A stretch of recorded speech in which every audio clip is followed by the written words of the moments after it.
ताकि मुझे पता चलता रहे कि आप लोग लेक्चर में मौजूद हैं। तो हम डिस्कस कर रहे हैं सॉल्यूशंस को, और बेटा मैंने बताया मोस्टली रिएक्शंस जो हैं वो सॉल्यूशंस में होते हैं। 90% वाटर मैंने बताया जैसे खाने पीने की चीजों में पहले होता है, और कुछ परसेंटेज वाटर हम ऐड करते हैं। वाटर को हम एक यूनिवर्सल सॉल्वेंट मानते हैं क्योंकि इसकी कुछ चीजें हैं। एक तो सबसे पहली चीज, ये नॉन टॉक्सिक है, ये बिल्कुल टॉक्सिक नहीं होता वाटर जो प्योर है। इसके अलावा इजीली अवेलेबल होता है। इसके अलावा ये क्या नाम है, इजी टू सोल्यूबलाइज होता है इसमें चीजें। कैन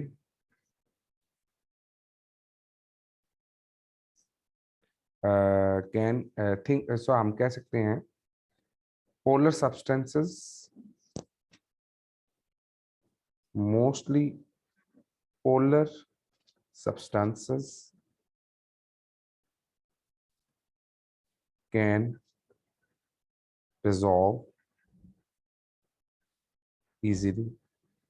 एक इसमें हम ये पॉइंट याद रखेंगे। अब हमारे पास इसके अलावा इसमें कौन कौन सी चीजें होती हैं? इजी टू सेपरेट होता है,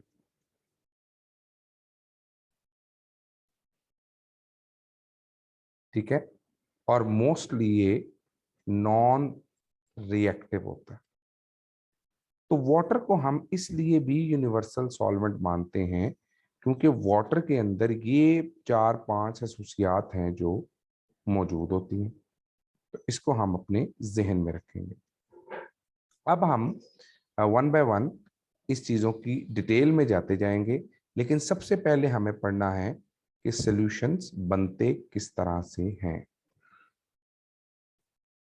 जहां पर बेटे प्रॉब्लम आएगी वहां आप मुझसे क्वेश्चन कर लेंगे एंड आई विल आंसर इंशाल्लाह। तो इसको समझते जाएं साथ साथ। आई एम होपफुल कि आपको इंशाल्लाह इसकी समझ आ जाएगी। मैं इसको थोड़ा सा एडजस्ट इसलिए कर रहा होता हूँ साथ साथ क्योंकि ये मैं आपको नोट्स की शक्ल में दूंगा। तो जब ये नोट्स की शक्ल में आने हैं तो बेटा डेफिनेटली फिर इसकी एक प्रॉपर शेप होनी चाहिए, अदरवाइज फिर आपके लिए ये समझने में प्रॉब्लम होगा। Alright, so let's go.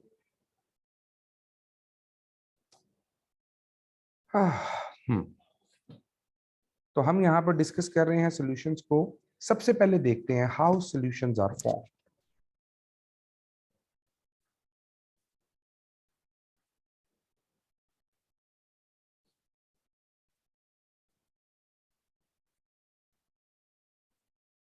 Solutions बनते कैसे हैं? This is very important point to discuss.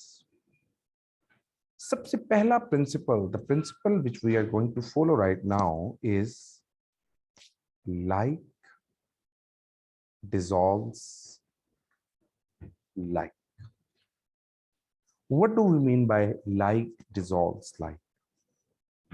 We have two types of compounds. We can have the polar compounds. We can have non-polar compounds. What are these polar compounds? Let me exemplify. If I am going to tell you that what are the polar compounds, uh, for example, HCl, glucose, etc., they are polar compounds. And what is the example of non-polar compounds? You can say your petrol, oils, they are non-polar compounds. आपने देखा होगा कि अगर आपकी हंडिया है, घर का खाना है, तो आप उसके ऊपर ऑयल तैर रहा होता है, वो उसमें मिक्स नहीं होता. So we have two types of compounds here. The compounds can be polar, the compounds can be non-polar. Now the point is which type of compounds can be soluble in water. तो यहाँ पर हम discuss करेंगे solubility of water. Solubility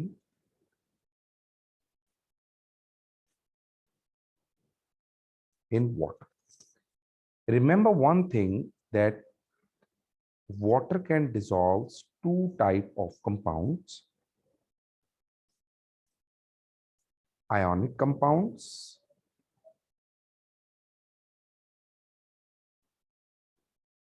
and polar compounds. अगर आप लोग classes में मौजूद हो रहे हैं तो आपको पता होगा, मैं आपको आयनिक कंपाउंड्स के बारे में बता चुका हूँ, राइट? आपको याद होगा कि हम आयनिक कंपाउंड्स के बारे में बेटे पढ़ चुके हैं। Now what are these ionic compounds, इनकी अभी डिटेल में जाते हैं। अब्दुल्ला क्लास में मौजूद है? अब्दुल्ला शाहिद, जी सर। आप काइंडली अपने आप को अनम्यूट रखेंगे ताकि जब मैं बात करता हूं तो आप जवाब देते रहेंगे, ठीक है बेटा?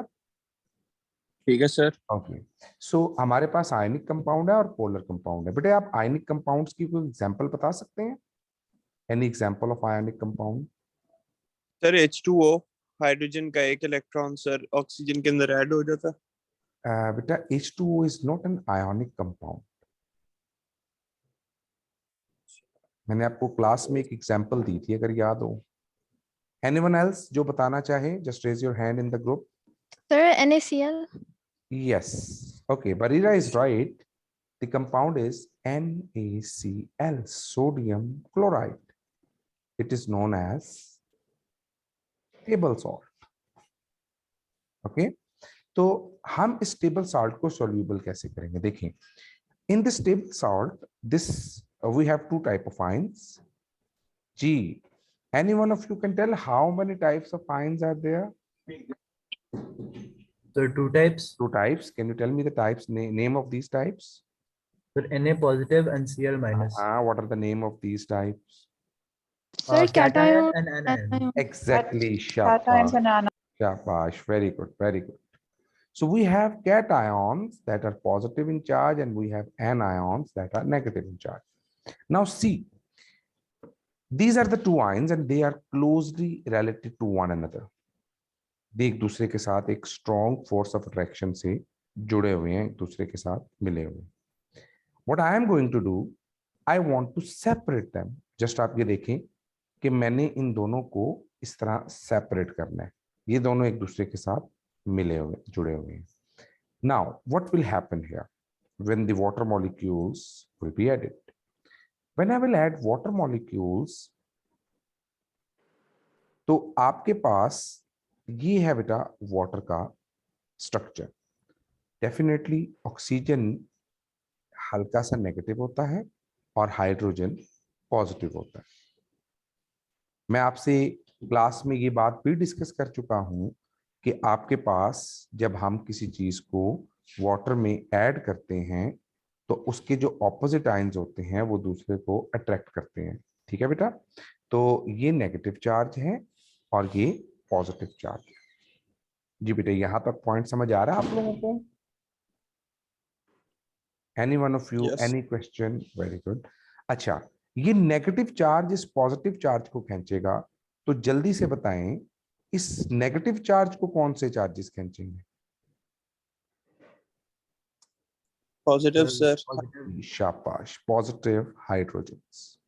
नाउ जब इसको पॉजिटिव हाइड्रोजन्स खींचेंगे तो अभी हम इसमें देखेंगे कि होता क्या है जिसकी वजह से सॉल्यूशन फॉर्मेशन होती है। अच्छा जी, अब इनके दरमियान बेटे एक फोर्स ऑफ अट्रैक्शन क्रिएट होगी, जरा तवज्जो देंगे। ये ऑक्सीजन इस पॉजिटिव चार्ज को, जबकि हाइड्रोजन्स इस नेगेटिव चार्ज को अपनी तरफ अट्रैक्ट करेंगे। अब क्या होगा? Now the thing is, just for a minute, let me arrange it. मैं इसको जरा थोड़ा ठीक कर लूं ताकि हमें समझने में आसानी।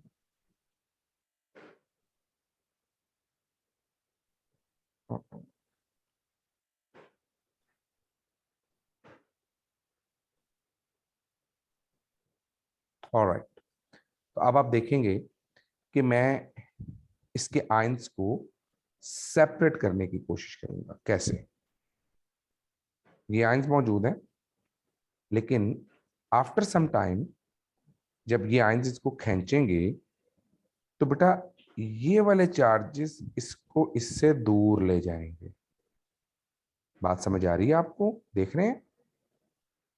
क्योंकि ये इसके साथ अटैच था और इसके दरमियान कुछ फोर्स ऑफ अट्रैक्शन थी, लेकिन ऑक्सीजन ने पॉजिटिव चार्ज को बड़ी जोर से अपनी तरफ खींचा, जिसकी वजह से ये पॉजिटिव चार्ज यहां से सेपरेट हो गया, जबकि ये यहां पे मूव करना शुरू हो जाएगा ऐसे, और ये यहां पे मूव करना शुरू हो जाएंगे। तो आपके पास जो आयन जैसे मिले हुए थे वो बेटा क्या होना शुरू हो जाएंगे, सेपरेट होना शुरू हो जाएंगे। बात समझ आई? सर एक क्वेश्चन है। जी बेटा। जी सर, जब ऐसे होता है तो ऐसे क्यों नहीं होता कि बैलेंस हो जाता है, वहां से भी वाटर मॉलिक्यूल खींच रहे हैं, वहां से भी वही खींच रहे हैं, तो वो हाँ जी। बैलेंस क्यों नहीं हो जाता कि वहां भी रुक जाए, वो उस तरफ खींच रहा है, उस तरफ खींच रहा है? एक अपने डायरेक्शन में खींचता है, दूसरा अपनी डायरेक्शन में पहुंचता है।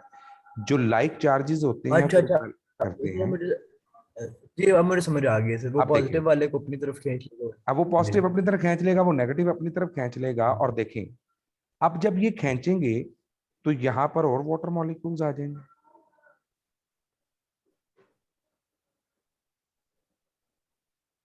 बात समझ आई बेटा? जी सर, तो ये समझ आ देखें, गया। किसी बच्चे को समझ ना आए तो बिल्कुल पूछ लेना है, आपने हेजिटेट नहीं करना। आई वुड लाइक कि आपके क्वेश्चंस को आंसर करूं, ये आपके सीखने के लिए जरूरी है। तो बेटा देखें,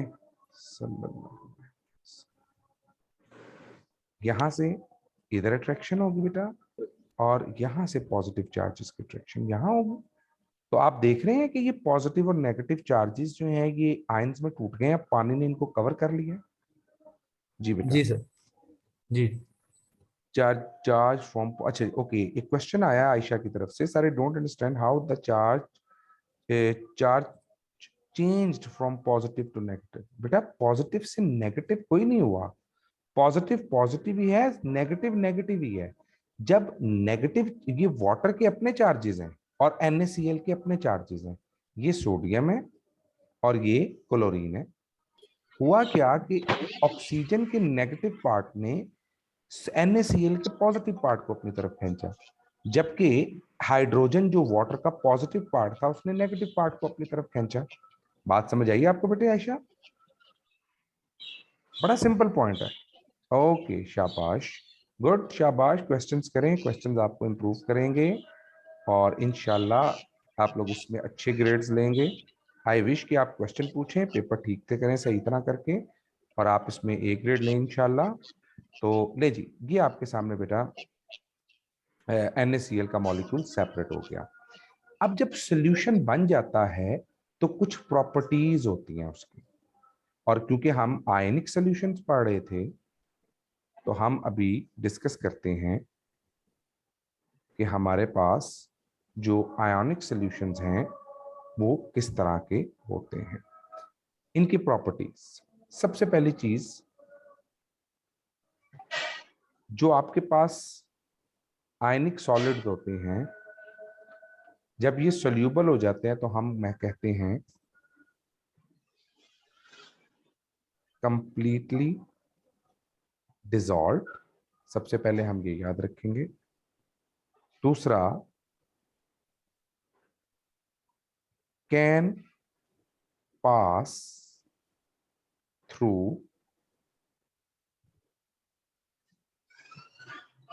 फिल्टर पेपर। ये बेटा किसमें से पास कर सकते हैं? फिल्टर पेपर में से पास कर सकते हैं। अच्छा, फिल्टर पेपर में से पास करने का मकसद क्या है कि अगर आपके पास सोल्यूशन होगा तो फिल्टर पेपर में से पास करेगा, अगर बेटे वो प्योर सोल्यूशन नहीं होगा तो वो फिल्टर पेपर में से पास नहीं करेगा। ये पॉइंट ज़हन में रहेगा आप लोगों के?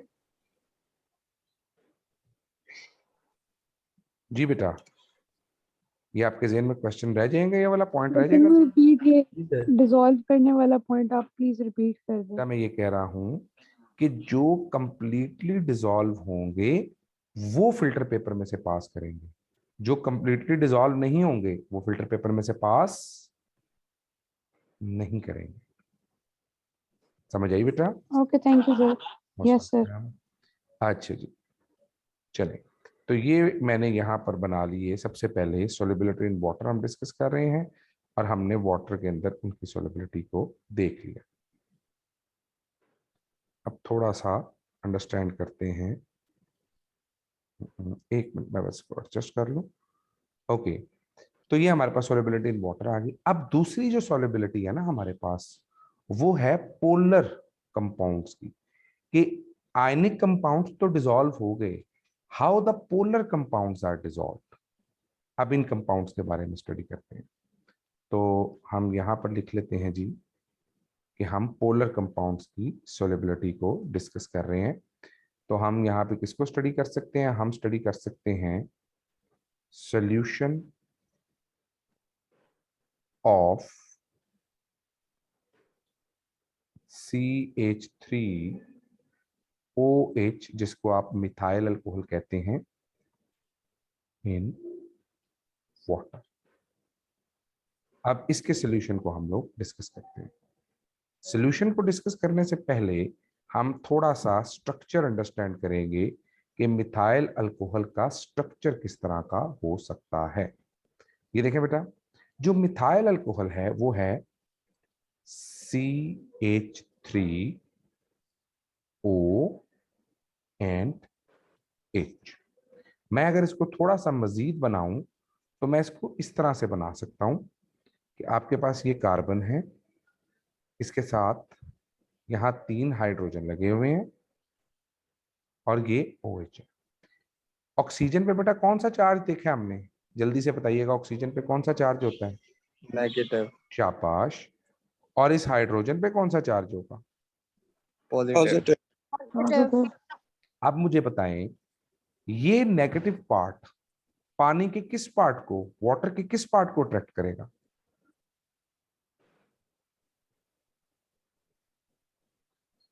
पॉजिटिव को sir. The point is, the negative part of this methyl alcohol will be attracted by the positive charge or positive part of water molecule. And at the same time, this positive part of carbon is attracted by the negative part of water molecule. So the water molecule actually surrounds the molecule like this. Sir एक सवाल है जी जी। Sir, अगर hydrogen और carbon दोनों का positive charge है, फिर ये आपस में अट्रैक्टेड कैसे हैं? कार्बन और हाइड्रोजन दोनों का पॉजिटिव चार्ज है, तो ये आपस में सर अट्रैक्टेड कैसे हैं? ये ऑक्सीजन की वजह से अट्रैक्टेड है ना। ये अपने यहाँ पर रुके ही इस वजह से हैं क्योंकि ऑक्सीजन ने इनको बाइंड किया हुआ है ना। ये डायरेक्टली एक दूसरे के साथ अटैच नहीं है। I am not discussing about these hydrogens. याद रखिएगा, हम इन हाइड्रोजन्स का जिक्र नहीं कर रहे, हम इस हाइड्रोजन का जिक्र कर रहे हैं। This hydrogen is actually a positive part and this oxygen is a negative part. Point समझ आया? जी सर। तो कार्बन के साथ हाइड्रोजन है वो नेगेटिव है? नहीं नहीं नहीं नहीं, ये न्यूट्रल होते हैं तकरीबन। देखिए, ये ना खींचने की ताकत है। मैं यहाँ पर ना आपको एक छोटा सा कॉन्सेप्ट है केमिस्ट्री में जिसको कहते हैं इलेक्ट्रो नेगेटिविटी। चले, अच्छा किया आपने बताया, हम इस कॉन्सेप्ट को भी यहां से अंडरस्टैंड करते हैं। इलेक्ट्रोनेगेटिविटी का मतलब क्या होता है, इसको जरा अंडरस्टैंड करेंगे। ये देखिए, मेरे पास, आपने ये गेम देखी हुई है जिसमें एक रस्सी का कोना यहां होता है और दूसरा रस्सी का कोना, इस गेम का नाम होता है टग ऑफ वॉर, ऐसे ही? जी, खेली होगी आप लोगों ने कभी ना कभी जिंदगी में। जी सर। Yes, sir. अच्छा, फॉर एग्जाम्पल यहां पर ये रस्सी अगर सेंटर में रहे, इस पॉइंट पे रहे, तो what do we mean by that? कि जितनी फोर्स इस तरफ लग रही है उतनी ही फोर्स इस तरफ लग रही है। ऐसे ही है बेटा, बराबर होगा ना? अब देखते हैं कि आपके पास जो एलिमेंट्स होते हैं उनमें क्या सिस्टम है। देखें, अगर फर्ज करें ये भी हाइड्रोजन है और ये भी हाइड्रोजन है, तो जितनी जोर से ये हाइड्रोजन इसका इलेक्ट्रॉन खींच रहा है उतनी जोर से ये भी इलेक्ट्रॉन खींच रहा है। तो ये सेंटर में मौजूद है। लेकिन फर्ज करें, लेट सपोज, क्योंकि इन दोनों की ताकत सेम है, like they have the equal attraction forces, but if I am changing this compound with this one, तो अब ये चीज सेंटर में नहीं रहेगी। व्हाई? क्योंकि ऑक्सीजन के पास इलेक्ट्रॉन को खींचने की ताकत हाइड्रोजन से ज्यादा है। इलेक्ट्रोनेगेटिविटी इसी अट्रैक्टिव फोर्स को कहते हैं।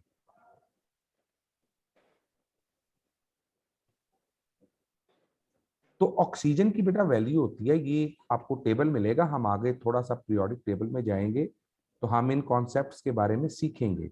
अभी के लिए याद रखिए, जो बेटा आपके पास ऑक्सीजन है ये 3.5 है, कार्बन 2.5 है, हाइड्रोजन 2.1 है। तो मुझे बताएं ज्यादा फोर्स किसमें है? ऑक्सीजन। तो ज्यादा जोर से इलेक्ट्रॉन अपनी तरफ कौन खींचेगा? Oxygen sir. जब ऑक्सीजन ज्यादा जोर से खींचेगी तो उस पर कौन सा चार्ज आ जाएगा? नेगेटिव। और जो कम जोर से खींच रहे हैं उन पे पॉजिटिव, इसलिए ये नेगेटिव हो जाएगा बेटा और ये पॉजिटिव हो जाएगा। जी बच्चों, ये समझ आया आपको पॉइंट? जी सर। अच्छा चलें, तो हमने ये सीख लिया। अब यूं वाटर के मॉलिक्यूल इस मॉलिक्यूल को अपने अंदर डिसॉल्व करते जाएंगे, और जैसे जैसे ये वाटर के मॉलिक्यूल घूमेंगे वैसे वैसे इथाइल अल्कोहल के या मिथाइल अल्कोहल के मॉलिक्यूल भी घूमेंगे। जो ड्रिंक करते हैं, जो शराब वगैरह पीते हैं, आप कभी देखें तो वो शराब को पानी में ऐड करते हैं। क्यों? क्योंकि पानी के अंदर उसका सोल्यूशन बनाया जाता है, और उस सोल्यूशन की वजह से, मतलब उसको ड्रिंक करने के पर्पज से, उसमें कुछ फ्लेवर्स ऐड करने के लिए, कुछ और चीज ऐड करने के लिए वो ऐड करते हैं। That is the same thing. तो दैट्स द पॉइंट एक्चुअली जो आपने यहाँ पे अंडरस्टैंड करना है। मैंने आपको थोड़ा सा इलेक्ट्रोनेगेटिविटी का कॉन्सेप्ट बताया है सोल्यूशन में। जी, ये पॉइंट समझ आया आप लोगों को? यहां तक किसी को कोई प्रॉब्लम हो तो मुझसे पूछ ले, any one of you.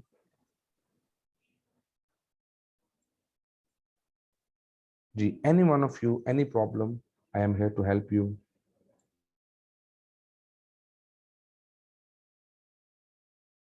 Sir water molecule जो कार्बन के साथ हाइड्रोजन है उसके साथ अटैच नहीं होंगे, तो वहां पे ये रिएक्शन नहीं होगा? कहाँ पे? जहां पे ये है कार्बन के साथ नहीं। देखे ना, कार्बन हाँ जी। कितना है 2.5 और हाइड्रोजन कितना है 2.1, डिफरेंस कितना है 0.4। तो 0.4 का डिफरेंस बहुत कम है, जबकि 3.5 और 2.1 में डिफरेंस 1.4 का है। तो डिफरेंस देखे ना आप, ज्यादा किसमें और कम किसमें। सर लेकिन ये CH3OH ये हम वाटर के अंदर डाल रहे हैं ना, ये तो वाटर के अंदर ऐड अ, कर रहे हैं। हाँ जी, तो फिर उसके साथ H2O के नहीं आएंगे सर मॉलिक्यूल्स H2O जो के मॉलिक्यूल साथ कार्बन के अटैच हो साथ जाएंगे। हाइड्रोजन है? देखे ना, अटैच हो गए ना इसके साथ, OH के साथ। यानी इस पूरे मिथाइल अल्कोहल में कौन सा पार्ट है जिसके साथ वो अटैच हो रहे हैं? वो ये वाला पार्ट है। बात समझ आई? वो ये वाला पोर्शन, ठीक है? अच्छा, just wait for a minute.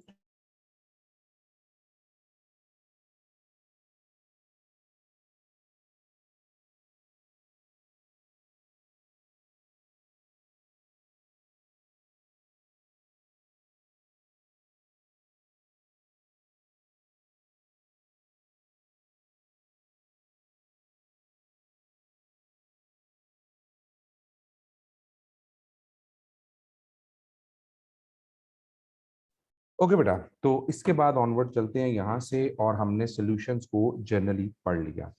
याद रखिएगा, कभी भी कोई सॉल्यूशन बनाना हो तो उसके लिए 3 मेजर पॉइंट्स आपने याद रखने हैं। पहला पॉइंट जो है वो है इंटरेक्शन का, और वो इंटरेक्शंस कौन सी हैं, हम वन बाय वन उन इंटरेक्शंस को डिस्कस कर लेते हैं। बेटा पहली इंटरेक्शन होती है सोल्यूट सोल्यूट इंटरेक्शन। ये सोल्यूट सोल्यूट इंटरेक्शन का मतलब है कि एक सोल्यूट का पार्टिकल दूसरे पार्टिकल के साथ फोर्स बनाता है। जैसे ये देख रहे हैं NaCl की आपस में कोई फोर्स होगी। अब मुझे आप ये बताएं, अगर NaCl की फोर्स बहुत ज्यादा स्ट्रॉन्ग हो आपस में कि आप उसको ब्रेक ही ना कर सकें, तो क्या सोल्यूशन बनेगा? No sir. नहीं बनेगा। इट मींस अगर हमारे पास पहले इंटरेक्शन है सोल्यूट सोल्यूट, चलेंगे समझ में। दूसरी है हमारे पास सॉल्वेंट सॉल्वेंट। अब ये सॉल्वेंट सॉल्वेंट क्या है? ये देखें, ये एक वाटर का मॉलिक्यूल है बेटा, ये दूसरे वाटर का मॉलिक्यूल है, इसी तरह ये तीसरे वाटर का मॉलिक्यूल है, और ये चौथे वाटर का मॉलिक्यूल है। नाउ टेल मी, क्या इनके दरमियान में फोर्स ऑफ अट्रैक्शन नहीं होगी? एब्सोल्युटली सर होगी। इसको नाम देते हैं solvent solvent interaction. Solute solute interaction क्या है? जब सोल्यूट का एक पार्टिकल सोल्यूट के दूसरे पार्टिकल्स को खींचता है। जैसे एक पॉजिटिव चार्ज है, एक नेगेटिव चार्ज है, एक नेगेटिव चार्ज है, एक पॉजिटिव चार्ज है, तो ये भी तो एक दूसरे को खींच रहे हैं ना, ऐसे इनके दरमियान भी फोर्स है। तो अगर सोल्यूट सोल्यूट इंटरेक्शन स्ट्रांग हो तो सोल्यूशन नहीं बनेगा, क्योंकि वाटर के मॉलिक्यूल उसको सेपरेट नहीं ना कर पा रहे। अगर सॉल्वेंट सॉल्वेंट इंटरेक्शन ज्यादा हो तब भी वो सोल्यूशन नहीं बनेगा। आपको मैंने क्लास में भी बताया था, शहद के अंदर अगर आप नमक डालें तो वो हल नहीं होता, क्योंकि शहद सॉल्वेंट है और वो अगर आपस में इतना स्ट्रॉन्ग फोर्स बनाएगा तो वो किसी चीज के साथ भी ब्रेक डाउन नहीं होगा। तो बेटा सोल्यूशन कब बनेगा? यहां एक कंडीशन है,